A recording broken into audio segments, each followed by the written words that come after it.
السلام علیکم ناظرین، آج کی اس ویڈیو میں ہم ایک ایسے ولی کامل کی درگاہ کی زیارت کریں گے کہ جن کی بارگاہ میں ہر دھرم کے لوگ آتے ہیں اور اللہ کے کرم سے فیض پاتے ہیں۔ آپ رحمۃ اللہ علیہ کی ایک بہت بڑی زندہ کرامت جو ظاہر ہوئی کہ آپ رحمۃ اللہ علیہ نے مری ہوئی گائے کو زندہ کر دیا تھا۔ جی ہاں ناظرین، تو آج کی اس ویڈیو میں ہم ان ولی اللہ کی زندگی اور کرامت کے بارے میں معلومات حاصل کریں گے۔ ناظرین، آج ہم جن ولی اللہ کی بارگاہ کی زیارت کر رہے ہیں ان کا پورا نام ولایت حسین رحمۃ اللہ علیہ ہے، مگر بھولے سا دیوان رحمۃ اللہ علیہ کے نام سے مشہور ہیں۔ آپ کا سلسلہ نسب حضرت بو علی سا قلندر رحمۃ اللہ علیہ سے ملتا ہے۔ آپ کی ولادت پانی پت کرنال میں ہوئی۔ آپ پنجاب سے اجمیر شریف تشریف لائے۔ حضرت خواجہ غریب نواز رضی اللہ تعالیٰ عنہ کے آستانہ پر حاضری دی اور تارا گڑھ پہاڑ پر چلہ کسی کی۔ آج بھی آپ کی چلہ گاہ اس پہاڑ پر موجود ہے۔ اس کے بعد آپ عظیم آباد پٹنہ میں حضرت شاہ ارزاں دولہا دیوان رحمۃ اللہ علیہ کے آستانے پر حاضر ہوئے۔ حضرت شاہ عنایت رحمۃ اللہ علیہ اس وقت آستانہ شاہ ارزاں کے سجادہ نشین تھے۔ حضرت بھولے شاہ دیوان رحمۃ اللہ علیہ نے ایک عرصہ تک ان کی خدمت کی۔ سلسلہ قادریہ قلندریہ میں ان سے بیعت ہوئے اور خرقہ خلافت سے بھی مشرف ہوئے۔ ایک دن پیر مرشد کا حکم ہوا کہ اسلام کی تبلیغ کے لیے بنارس جاؤ۔ دل کی خواہش تو یہ تھی کہ تمام عمر پیر مرشد کی قدموں میں گزار دی جائے، مگر پیر کے حکم کے آگے لب کسائی کی جرت کہاں تھی۔ چنانچہ آپ نے سفر کا سامان لیا اور سفر پر نکل پڑے۔ روانہ کرتے وقت پیر مرشد نے سینے سے لگایا، دعائیں دی اور ارشاد فرمایا کہ راستے میں حضرت شاہ عبد اللطیف بری رحمۃ اللہ علیہ کا مزار پاک پڑے گا، وہاں ضرور حاضری دینا، فقیر کا سلام عرض کرنا اور بہتر یہ ہے کہ وہاں چلہ بھی کر لینا۔ انشاءاللہ حضرت کا فیض روحانی حاصل ہوگا۔ حکم کے مطابق آپ چکیہ آئے، حضرت شاہ عبد اللطیف بری علیہ رحمہ کے آستانہ پر حاضر ہوئے، پیر مرشد کا سلام پیش کیا اور ایک چلہ ریاضت کی۔ اس وقت وہ علاقہ گھنا اور خوفناک جنگل تھا، بہت سے درندے اور جنگلی جانور اس میں موجود تھے۔ اس خطرناک جنگل میں کسی انسان کا رہنا نہایت ہمت کا کام تھا۔ حضرت بھولے شاہ دیوان رحمۃ اللہ علیہ نے اس خطرناک علاقہ میں خدا کے بھروسے اور بزرگان دین کے کرم کے سہارے پورے 40 دن حسن خوبی کے ساتھ گزار دیے۔ چلہ سے فارغ ہو کر اپنی منزل مقصود بنارس کی جانب روانہ ہوئے۔ اس وقت راجہ بلون سنگھ والی بنارس تھا۔ اس کے ماتحت 96 پرگنے تھے۔ ان میں 13 پرگنوں کا ایک مشہور گاؤں اترود بھی تھا۔ یہ گاؤں چکیہ سے 4 میل کے فاصلے پر ہے۔ آپ اس گاؤں میں پہنچے تو پیپل کے ایک خشک اور بے جان درخت کے نیچے بستر بچھا کر لیٹ گئے۔ اتفاقاً اسی وقت راجہ کے سپاہی چند لکڑہاروں کو لے کر اسی درخت کو کاٹنے کے لیے آ گئے جس کے نیچے آپ آرام فرما رہے تھے۔ راجہ کے سپاہیوں نے کہا کہ بڑے میاں، اس درخت کو کاٹنا ہے، یہاں سے اپنا بستر ہٹا لیجئے۔ آپ نے فرمایا یہ فقیر کا بستر ہے، لگ گیا تو لگ گیا، کل صبح اٹھ جائے گا۔ سپاہیوں نے تانے کے طور پر کہا کہ چلو، تم جیسے فقیر ہم نے بہت دیکھے ہیں، اگر تم واقعی فقیر ہو تو اس سوکھے درخت کو ہرا کر دو۔ فرمایا زندگی اور موت کا مالک اللہ ہے، خشک درختوں کو ہرا کرنا اسی کا کرشمہ قدرت ہے۔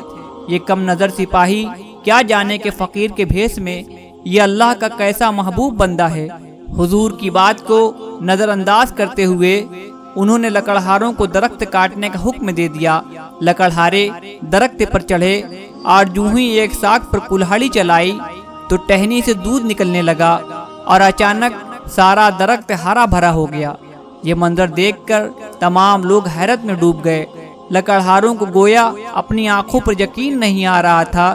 جلدی جلدی درخت سے اترے، سپاہیوں کے ساتھ بادشاہ کے دربار میں حاضر ہوئے اور سارا معاملہ بادشاہ کو سنا دیا۔ درخت سے تھوڑے فاصلے پر ایک گڈھا تھا۔ سپاہیوں کے جانے کے بعد حضرت اس گڈھے میں جا کر بیٹھ گئے۔ جب بادشاہ نے ماجرا سنا تو اپنے وزیر کنہیا لال کے ساتھ حضرت کی زیارت کے لیے اس جگہ پر آیا۔ آپ کو نہ پا کر سپاہیوں کے ڈانٹا کہ تم نے غضب کیا کہ ایسے فقیر درویش کو پا کر ان کی قدر نہ کی اور آپ کو تلاش کرنے کا حکم دیا۔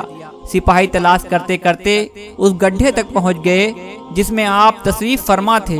جب انہوں نے آپ کو دیکھا تو قدموں پر گر گئے اور اپنی غلطی کی معافی مانگنے لگے۔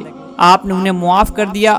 سارے سپاہی تو چلے گئے مگر راجا کا وزیر کنہیا لال وہیں رک گیا۔ حضرت کرامت نے اس کے دل کو اسلام کی طرف پھیر دیا تھا۔ اس نے ہاتھ جوڑ کر کہا کہ حضور مجھے اپنی غلامی میں لے لیجئے، اب میں آپ کے دامن کو چھوڑ کر کہیں نہیں جا سکتا۔ آپ نے فرمایا جا اپنا کام کر، کیوں ایک فقیر کے فیر میں پڑا ہے؟ اس نے دوبارہ آپ سے درخواست کی کہ حضرت آپ مجھے اپنے مذہب کی تعلیم دیجئے۔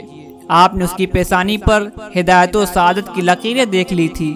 آپ نے کلمہ پڑھا کر اسے اسلام میں داخل کیا اور اس کا اسلامی نام بسم اللہ رکھا۔ راجا کو سپاہیوں سے حضرت کی موجودگی کی اطلاع پہنچی۔ پھر اسے یہ خبر بھی ملی کہ وزیر کنہیا لال حضرت کے ہاتھ پر مسلمان ہو گیا ہے۔ راجا نے آپ کو 151 بیگھہ زمین جاگیر میں دی۔ آپ وزیر کو روحانی تعلیمات دیتے رہے۔ تکمیل کے بعد وہ علاقہ ان کے حوالے کر کے آپ نے بنارس آنے کا ارادہ کیا۔ آپ اتروت سے چل کر موضع کٹھوری جو کہ گنج خواجہ کے قریب دکن میں ہے تشریف لائے۔ یہاں آپ نے 2 سال قیام کیا۔ دوران قیام چلہ بھی کیا۔ لوگ آپ کی نیک سیرت سے متاثر ہو کر آپ کے گرویدہ ہو رہے تھے اور ایمان لا رہے تھے۔ آپ نے جس جگہ قیام کیا تھا اس جگہ پر ایک پجاری کا مٹھ تھا۔ اسے آپ کی مقبولیت اور عوام کی عقیدت کی وجہ سے آپ سے حسد کرنے لگا۔ اس نے آپ کو وہاں سے بھگانے کی ہر طرح کی کوشش کی، حتیٰ کہ جادو بھی کیا مگر کامیاب نہ ہو سکا۔ بالآخر اس نے یہ خطرناک ساتیرانہ چال چلی کہ ایک گائے ذبح کر کے اس کا سر دھڑ سے الگ کر دیا اور وہیں موجود تالاب میں پھینک دیا، اور یہ افواہ اڑا دی کہ اس مسلم فقیر نے یہ جرم کیا ہے۔ آس پاس کے ہندوؤں کو خبر ملی تو آگ بگولا ہو گئے اور آپ کو مار ڈالنے کے لیے جمع ہو گئے۔ آپ نے فرمایا جلدی مت کرو، میں اس بات کی شہادت پیش کروں گا کہ اس گائے کا اصل قاتل کون ہے۔ آپ نے تالاب سے گائے کے کٹے ہوئے سر اور دھڑ کو نکلوایا اور سر کو دھڑ سے جوڑ کر اس پر اپنی گدری ڈال دی۔ پھر جیسے ہی کم باذن اللہ کہا، گائے خدا کو حکم سے زندہ ہو گئی۔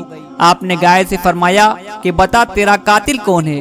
گائے نے گردن سے اس پجاری کی طرف اشارہ کر دیا۔ آپ کی یہ کرامت دیکھ کر لوگ پہلے سے زیادہ آپ سے محبت کرنے لگے اور پجاری سے نفرت کرنے لگے۔ بہت سے لوگ مسلمان بھی ہو گئے۔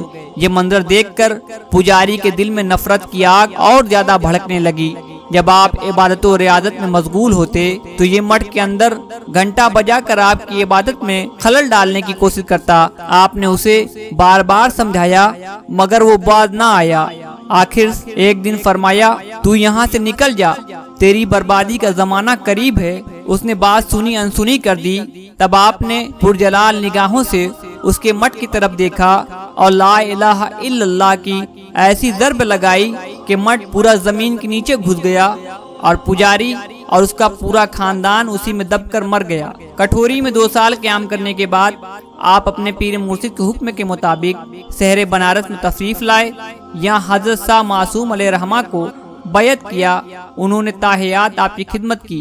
بنارس میں بھی آپ سے متعدد کرامتوں کا ظہور ہوا۔